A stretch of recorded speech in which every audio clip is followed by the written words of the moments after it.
वह रहस्यमय प्रश्न सन 1800 के आसपास की रहस्यमय घटना है। यह सूर्योदय के देश जापान का क्योटो नगर उस रात भी अन्य रात्रियों की तरह घोर अंधेरे में डूब चुका था और नगरवासी सुख की नींद में डूबे हुए थे। लेकिन डॉक्टर मिकाओ उसाई की आंखें रात के अंधेरे में बेचैनी की कुछ खोज रही थी। उस रहस्यमय अंधकार में एक प्रश्न बार बार गूंज रहा था, क्या आप हमें रोगियों को तत्काल स्वस्थ करने की विधि सिखा सकते हैं, वही विधि जिसे आप अपनाकर ईसा मसीह ने सैकड़ों रोगियों को ठीक किया था। उसूई के पास इस रहस्यमय प्रश्न का कोई उत्तर नहीं था। सच यह था कि वे इस विधि को नहीं जानते थे। उन्हें इसे स्वीकार करने में भी कोई संकोच नहीं हुआ था। वे यह भी जानते थे कि जापान की गुरु शिष्य परंपरा के अनुसार उन्हें अपने पद से त्याग पत्र देना होगा। वे एक सच्चे ईसाई थे। पूरे हृदय, मन और मस्तिष्क में ईसा की शिक्षाओं, उपदेशों और जीवन आदर्शों पर विश्वास करने वाले भक्त। उनके निजी जीवन का विकास भी अत्यंत आध्यात्मिक और धार्मिक आधारों पर हुआ। पहले वह ईसाई धर्म को विधिवत शिक्षा ग्रहण कर पादरी बने। फिर उसके बाद क्योटो के ईसाई धर्म की शिक्षा देने वाले छोटे से विश्वविद्यालय के डीन। छात्रों ने कुछ प्रश्न उनके सम्मुख पूरी विनम्रता और आदर के साथ प्रस्तुत किए थे। प्रारंभ किया एक बहुत से ही सरल प्रश्न से, क्या आप बाइबल और उसमें दिए गए विवरणों पर विश्वास करते हैं? डॉक्टर उसाई ने, जैसा कि स्वाभाविक था कहा, हाँ, मैं पूरी श्रद्धा के साथ विश्वास करता हूँ। क्या उसमें दिए गए विवरण सच्चे हैं? दूसरा कांटेदार प्रश्न था। जी हाँ, पूर्ण सच्चे हैं। तो फिर उसमें ईसा मसीह द्वारा रोगियों को तत्काल ठीक कर देने के विवरण भी पूरी तरह सच्चे हैं। उनका अपने शिष्यों से यह कहना कि वे भी रोगियों को स्वस्थ करें सच है, पूरी तरह सच है। तो क्या आप हमें भी वह चमत्कारिक विद्या सिखा सकते हैं जिससे हम रोगियों को तत्काल स्वस्थ कर सकें?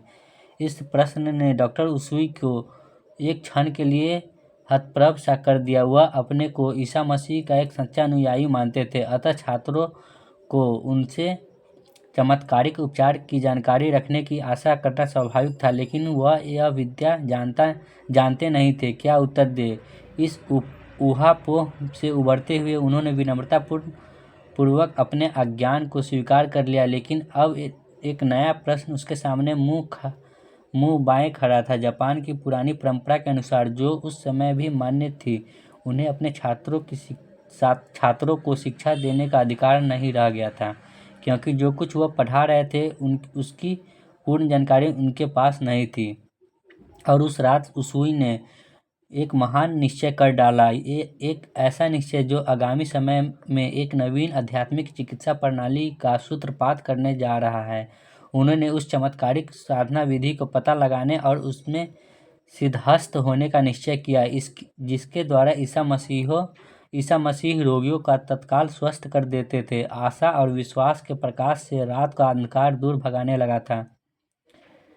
आशा और विश्वास के प्रकाश से रात का अंधकार दूर भागने लगा था। नवीन साधना का उज्जवल दीपक प्रकाशित करने की अदम्य कामना से डॉक्टर उसाई का तन मन एक नए उत्साह से पूर्ण हो उठा था। दूसरे ही दिन उसूई ने अपने पद से त्यागपत्र दे दिया और ईसा मसीह की उस चमत्कारिक शक्ति का पता लगाने में जुट गए। उन्होंने विचार किया कि अमेरिका एक ईसाई बहुल देश है, अतः वह अमेरिका गए और वहाँ के शिकागो विश्वविद्यालय से उपलब्ध ईसा मसीह तथा ईसाई धर्म से संबंधित सभी ग्रंथों को पढ़ डाला, पर उनमें से किसी में उन्हें प्रभु ईसा मसीह की तत्कालिक रोग मुक्ति करने वाली आध्यात्मिक शक्ति की साधना का विवरण नहीं मिला। ईसाई धर्म के विद्वानों द्वारा भी उनके प्रश्नों का सही उत्तर नहीं दिया जा सका। ईसाई और बौद्ध धर्म के मूल सिद्धांतों में बहुत कुछ समानताएं देखते हुए डॉक्टर उसूई के मन में यह विचार उठा कि क्यों न भगवान बुद्ध और उनकी साधना से संबंधित ग्रंथों का अध्ययन किया जाए। भगवान बुद्ध में भी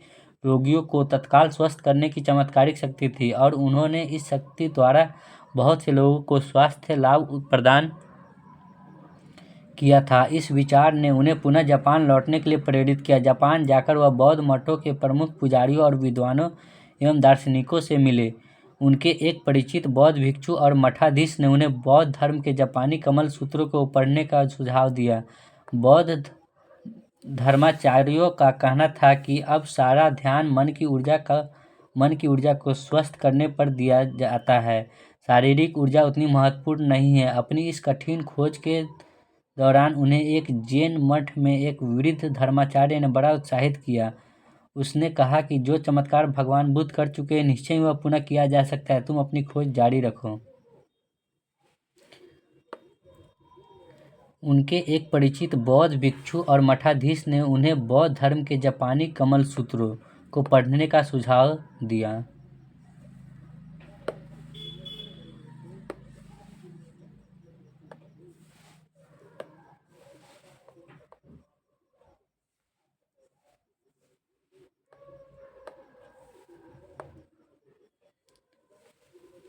बौद्ध धर्माचार्यों का कहना था कि अब सारा ध्यान मन की ऊर्जा को स्वस्थ करने पर दिया जाता है।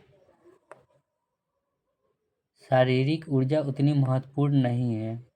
अपनी इस कठिन खोज के दौरान उन्हें एक जैन मठ में एक वृद्ध धर्माचार्य ने बड़ा उत्साहित किया। उसने कहा कि जो चमत्कार भगवान बुद्ध कर चुके हैं, निश्चय ही वह पुनः किया जा सकता है। तुम अपनी खोज जारी रखो। जैन मठ पर आध्यात्मिक ध्यान व साधना के केंद्र थे। जापान के कमल सूत्रों से निराश होने के बाद उसूई ने चीन के कमल सूत्र पढ़ डाले। इस सबसे उन्हें यह अनुभव हुआ कि तत्काल बीमारियां दूर करने और स्वास्थ्य लाभ पहुंचाने की चमत्कारिक विधि उन्हें तिब्बत के कमल सूत्रों में मिलेगी, अथवा उन्हें उत्तरी भारत के किसी सिद्ध योगी से प्राप्त होगी।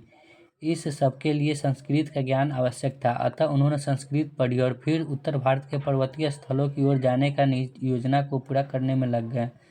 इस बिंदु पर आकर यह रहस्यमय कथा कुछ विवादों और अनुमानों की पहेलियों में उलझ जाती है। कुछ विद्वानों का मत है कि उन्हें तिब्बत की वह प्राचीन पांडुलिपि मिल गई जिसमें महात्मा ईसा की यात्राओं और रोगियों को तत्काल स्वस्थ कर देने की विधि एवं साधना का उल्लेख था।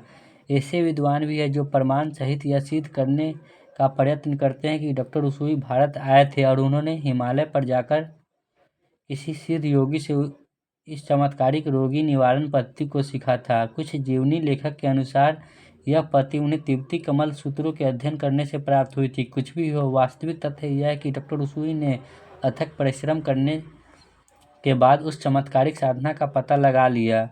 इससे कोई अंतर नहीं पड़ता कि यह ज्ञान उन्हें किस स्रोत या शक्ति से प्राप्त हुआ।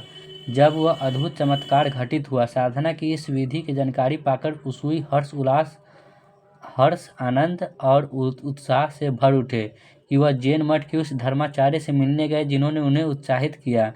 जिस समय उसूई प्रयास करते करते थक गए थे और सफलता की कहीं कोई किरण दिखाई नहीं दे रही थी, इसी महापुरुष ने उन्हें प्रेरणा तथा प्रोत्साहन प्रदान किया। उन्होंने धर्माचार्य को उस साधना विधि के संबंध में बताया। अब प्रश्न यह था कि यह साधना कहाँ की जाए। इस विषय पर दोनों ने मिलकर ध्यान लगाया। ध्यान में उन्हें यह आदेश मिला कि क्योटो से 17 मील दूर स्थित क्यूरीयामा पर्वत पर जाकर 21 दिन की यथाविधि उपवास और ध्यान करो।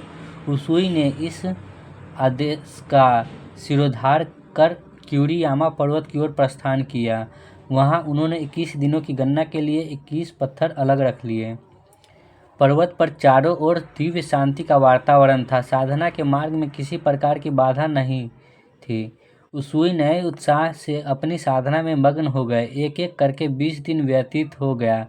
उपवास और साधना के कारण उनका तन मन पूरी तरह थक गया था, फिर भी उन्हें कोई सिद्धि नहीं मिली।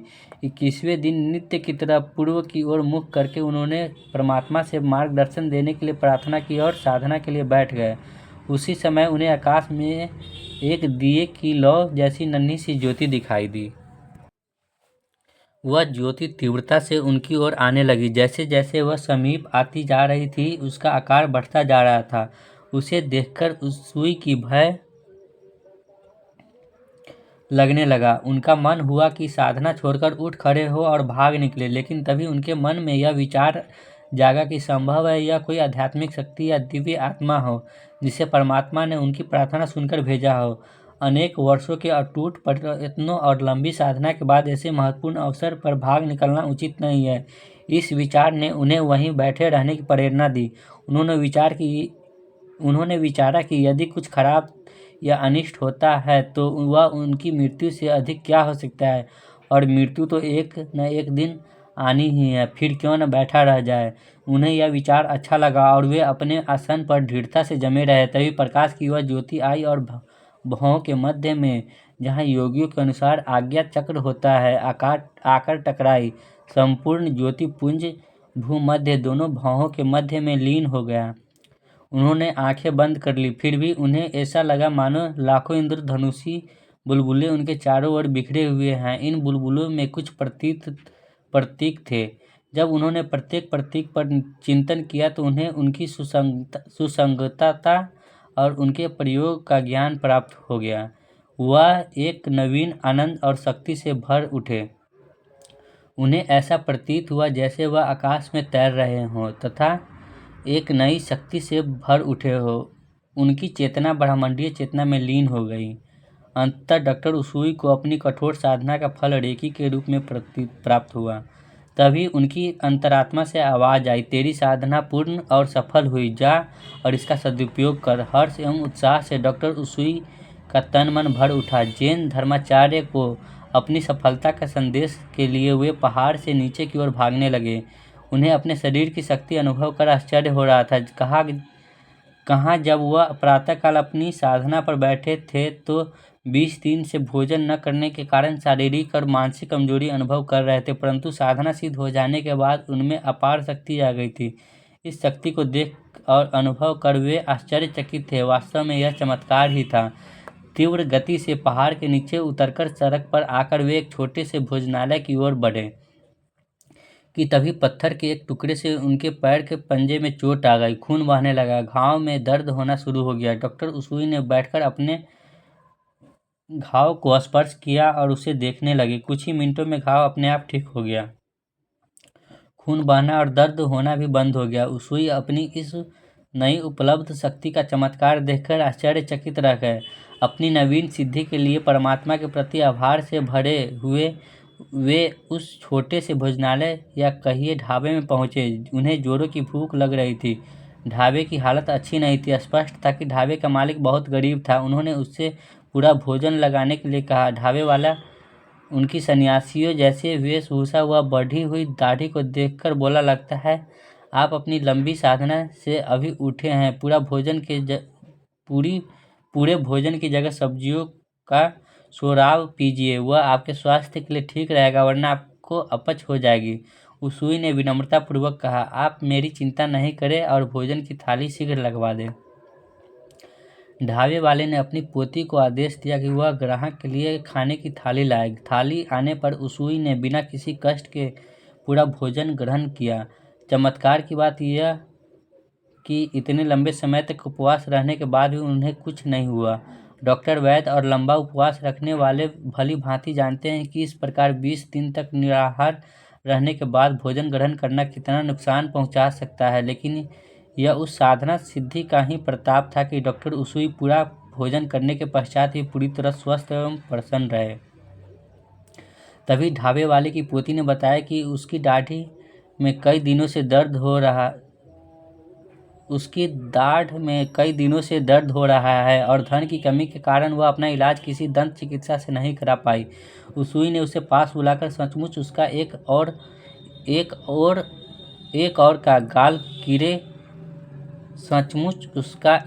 और का गाल कीड़े लगी दाढ़ के कारण सूज रहा था। उन्होंने उसके सूजे हुए भाग को धीरे से छुआ। 5 मिनट में ही उसकी सूजन और दाढ़ का दर्द दूर हो गया। यही नहीं, वरन उसकी दाढ़ भी पूरी तरह ठीक हो गई। उस युवती ने उसुई को हार्दिक धन्यवाद दिया और उनके चमत्कार को देखकर वह और उनका बाबा, ढाबे का मालिक, बहुत प्रभावित था। उसुई वहां से उठकर सीधे जैन धर्माचार्य के पास पहुंच गए।